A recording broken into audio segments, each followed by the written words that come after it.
Buat media Korea terkejut PSSI tampar Federasi Korea Selatan. Anti blunder syarat naturalisasi Sintayong berkelas. Terkuak pemain berdarah Betawi jadi andalan di Serie A. Kisah Boa Salosa, sang legenda striker timnas Indonesia. Jadi, simak terus berita Timnas PES selengkapnya.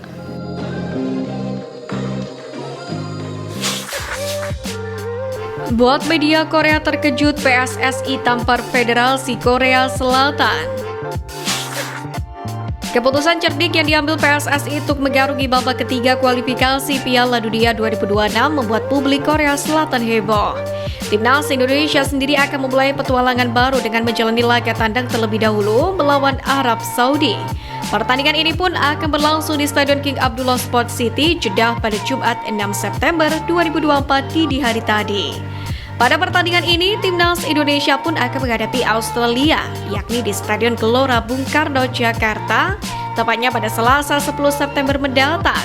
PSSI pun menyewa pesawat demi melancarkan perjalanan Timnas Indonesia. Meski sudah pernah dilakukan oleh PSSI, ternyata media Korea Base 11 terkejut atas pesawat charter yang akan digunakan oleh skuad Garuda.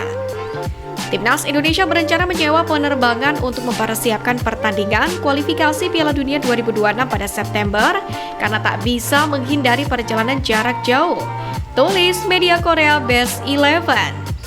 Tak hanya untuk memudahkan perjalanan Timnas Indonesia, Marcelino CS pun bisa mendapatkan keuntungan lain.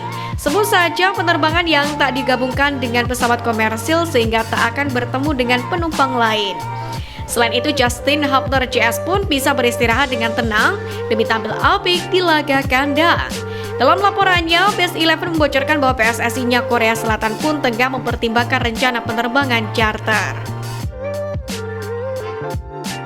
Timnas Korea Selatan yang dipimpin oleh Hong Myung-po berencana menggunakan penerbangan sewaan dalam perjalanan pulang, tulis media tersebut. Bukan untuk edisi September, melainkan pada pekan ketiga dan keempat putaran ketiga kualifikasi Piala Dunia 2026 zona Asia pada Oktober mendatang.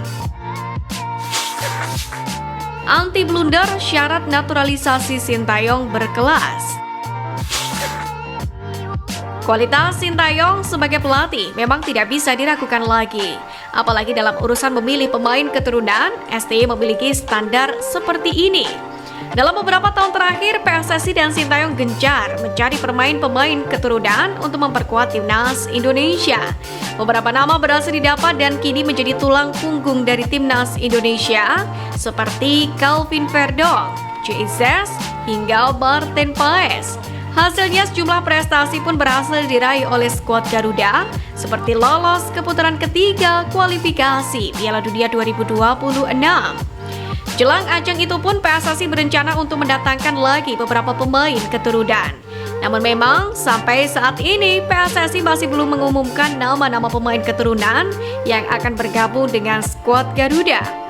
Terkait pemain keturunan yang akan datang, Sintayong pun menegaskan tidak ingin sembarangan dan menerapkan standar yang ketat.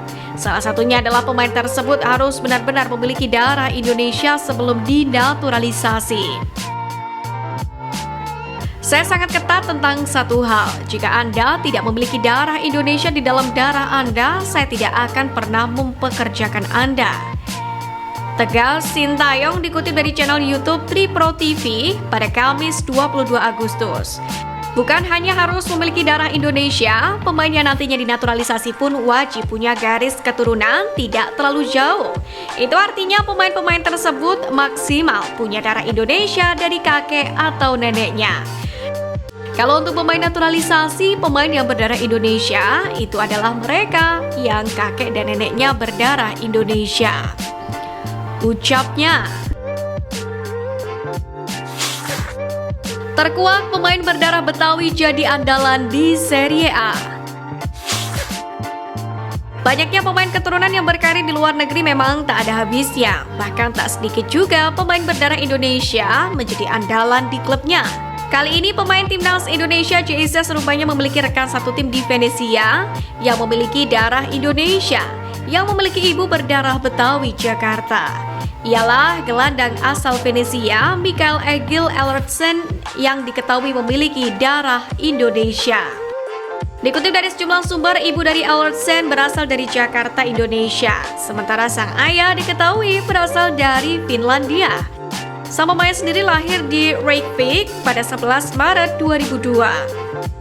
Data dari Transfer Market menyebutkan bahwa Ellertsen memiliki agensi bernama CAA Stellar. Agensi ini merupakan agen untuk sejumlah pemain top dunia, mulai dari bintang Real Madrid, Eduardo Camavinga, pemain Manchester City, Jack Grealish, hingga bek Manchester United, Lucas Shaw. Mikael Egil Ellertsen pun yang berposisi sebagai gelandang tengah ini diketahui memiliki nilai pasar mencapai 34,7 miliar rupiah. Jika dibandingkan dengan rekannya, Jesus, pemain timnas Indonesia ini dinilai masih lebih rendah. Jesus tercatat memiliki nilai pasar mencapai 43,4 miliar rupiah. Sementara Ellertsen tercatat pernah bermain di SPAL U17 hingga tim U19. Ellertsen mengawali karir sepak bolanya di klub Islandia FAB U19. Dibandingkan Jesus, Ellertsen memiliki catatan lebih baik di musim ini. Ia telah mencetak 1 assist di musim ini bersama dengan Venesia. Kisah Boaz Salosa, sang legenda striker timnas Indonesia.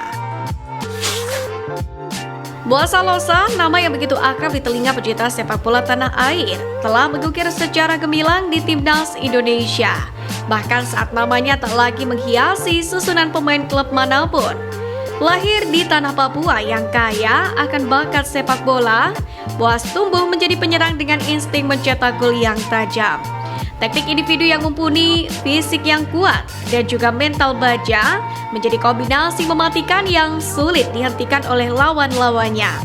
Persipura Jayapura pun menjadi saksi bisu kehebatan dari Boaz Salosa. Bersama Mutiara Hitam, ia telah meraih berbagai gelar juara dan penghargaan individu. 4 gelar juara Liga Indonesia dan 3 gelar top skor menjadi bukti nyata dominasinya di kancah domestik. Namun kiprah Boaz Salosa tak hanya bersinar di level klub. Panggilan untuk membela tim nasional Indonesia datang silih berganti. Debutnya di Piala AFF 2024 meski masih sangat muda, langsung memukau publik sepak bola tanah air. Duetnya bersama Ilham Jaya Kesuma menjadi mimpi buruk bagi setiap lini belakang lawan. Sayangnya cedera kerap menghantui karir gemilang dari Boaz. Patah kaki akibat tackle keras di tahun 2007 menjadi pukulan telak bagi dirinya. Namun semangat juang yang tinggi membuat Boaz Salosa bangkit dan kembali menunjukkan kualitas terbaiknya. Perjalanan karir Boaz Salosa di timnas Indonesia pun penuh lika-liku. Ia pernah merasakan pahitnya kekalahan di final Piala AFF 2016, namun juga merasakan manisnya menjadi kapten tim dan menjadi inspirasi bagi generasi muda. Hingga kini nama Boaz Salosa tetap harum di dunia sepak bola tanah air. Ia adalah sosok yang menginspirasi, bekerja keras, dan pantang menyerah. Kisah hidupnya menjadi bukti bahwa dengan kerja keras dan dedikasi yang tinggi, mimpi untuk menjadi pemain sepak bola profesional pun bisa terwujud.